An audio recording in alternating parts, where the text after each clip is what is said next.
laundry salt length interceptor sizing. So ngayon, discuss natin kung paano gamitin itong extensive plumbing design calculator sa pagsa-size ng salt length interceptor. So, kung may tayo, may mga laundries or laundromats na mga project. Okay? So una, ang formula dito ay kinuha natin sa UPC or Uniform Plumbing Code. Straightforward lang to. Ang gagawin lang natin is sagutan lang natin tong mga required na information gaya ng number of machines. So alam natin sa project natin kung ilan yung machine. Okay? So palagay natin 6. Tapos number of cycles per hour, nasa rin to, nasa depende to sa machine actually, yung sa brand. Makikita ninyo doon sa manual kung ilan, kung kaya niya mag 2 cycles per hour or 1 cycle per hour lang or 3 cycles per hour.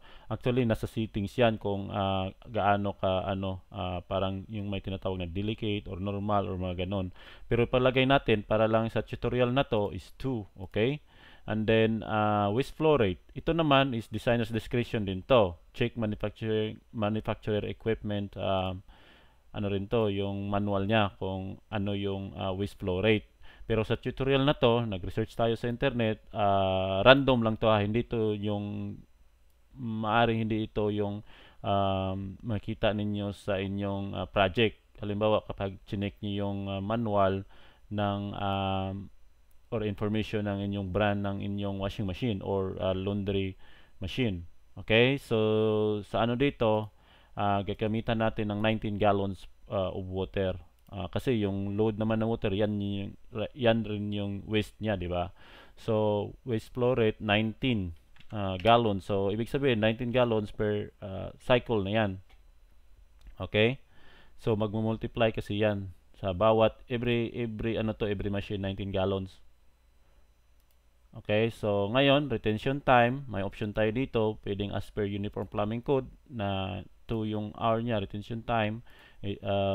Institutional naman is 2.5, standard na commercial is 2, and then light commercial laundry lang is 1.5. So nasa inyo yon.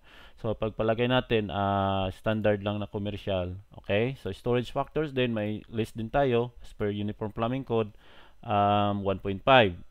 Then for 8 hours operation 1, then for 12 hours operation 1.5. So nasa inyo yon. Palagay natin halimbawa yung laundry natin is 12 or more hours operation yan, so 1.5 ang ating storage factors. Okay, so magiging na siya 684.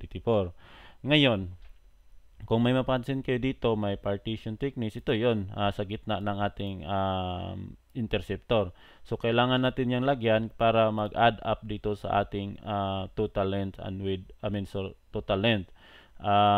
Pag nalagyan na natin to ng information itong dalawa, kasi ito lang namang dalawa yung editable sa nito, yung light gray. So pag nalagyan na natin to, ibig sabihin mag-ano rin to, auto fill in din to. Okay, try natin ngayon. So may nakalagay dito sa length, as per UPC in all cases shall be longer than the maximum width. So ibig sabihin mas malaki yung length natin sa width. So palagay natin maliit yung width. So ito is 1.5.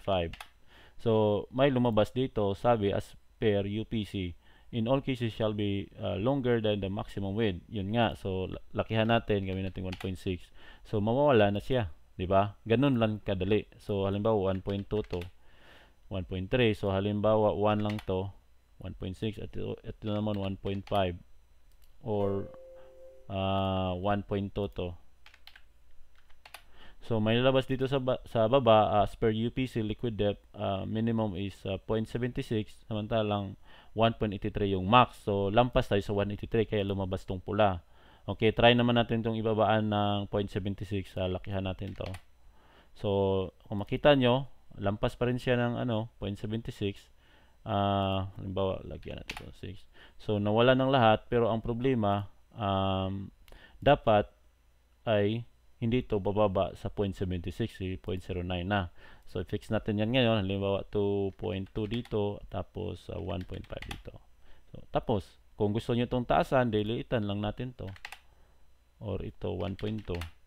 So So, ganun kadali ang ating pag-calculate ng sizing. So, ang pinaka-challenge lang naman dito is ito, yung talagang i-identify natin yung ano natin, yung waste flow rate. Nasa ano yon, nasa kalimitan nasa ano yan, sa manual ng ating machine or nasa para bang technical description niya.